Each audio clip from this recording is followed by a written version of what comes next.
ఇప్పుడు మన Anil inverters and battery works లో బ్యాటరీలు, ఇన్వర్టర్స్ బజాజ్ ఫైనాన్స్ ద్వారా సులభతరంగా ఇవ్వబడును. అతి తక్కువ వడ్డీ రేట్లు, నో కాస్ట్ ఈఎంఐ ఇవ్వబడును. కావున ఈ అవకాశాన్ని సద్వినియోగం చేసుకోగలరు. దర్శి నియోజకవర్గం దర్శి మండలం పతకమూరులోని జెడ్పీ హై స్కూల్ నందు బుధవారం రాజ్యాంగ దినోత్సవాన్ని పురస్కరించుకుని కార్యక్రమాలు ప్రధానోపాధ్యాయులు చంద్రమోహన్ ఆధ్వర్యంలో నిర్వహించబడగా పాపిరెడ్డిపాలెం సర్పంచ్ మరియు old student Muchchumari Venkatareddy, school committee chairman Brahmareddy ప్రారంభించారు. ఈ సందర్భంగా స్టూడెంట్స్ అసెంబ్లీని కూడా నిర్వహించారు. ఈ కార్యక్రమాల్లో సోషల్ ఉపాధ్యాయులు సురేష్ మరియు ధనరేఖ, అధ్యాపక బృందం పాల్గొన్నారు. 130 మంది జాతీయ నాయకుల ఫోటో ఎగ్జిబిషన్ ప్రారంభించడం కూడా జరిగింది. అధ్యక్ష, సూపర్ 6 అనే సంక్షేమం ఏర్పరిచారే గానీ అవన్నీ అమల్లో ఉన్నాయా అధ్యక్ష? స్త్రీలందరూ మరి బస్సునే ఉపయోగించుకుంటున్నారు, మరి ఆటో వారి సంగతి ఏం కావాలి అధ్యక్ష? అధ్యక్ష, మన రాష్ట్రం తెలుగు భాష ఆధారంగా ఏర్పడింది. నేడు ఈ రాష్ట్రంలో తెలుగు మీడియం లేకపోవడం ఏమిటి అధ్యక్ష?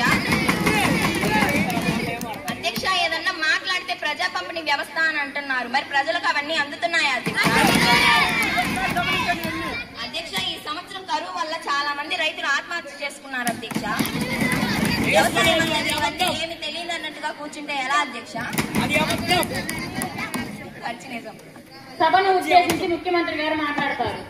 అధ్యక్ష, ప్రజా సమస్యలను ప్రభుత్వం దృష్టికి తీసుకువచ్చిన ప్రతిపక్ష సభ్యులకు మరియు మా పాలనను మెరుగుపరుచుకునే విధంగా సలహాలు ఇచ్చిన ప్రతిపక్ష నాయకునికి మా ప్రభుత్వం తరపున ధన్యవాదాలు తెలియజేస్తున్నాం అధ్యక్ష.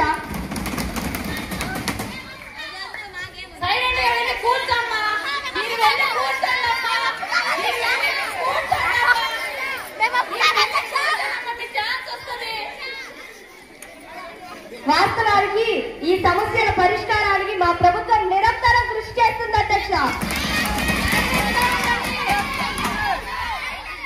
ప్రజా సంక్షేమమే మా ప్రథమ కర్తవ్యం కనుక ప్రజా శ్రేయస్సు కొరకు ఎన్నో కార్యక్రమాలను అమలు చేస్తున్నాం అధ్యక్ష.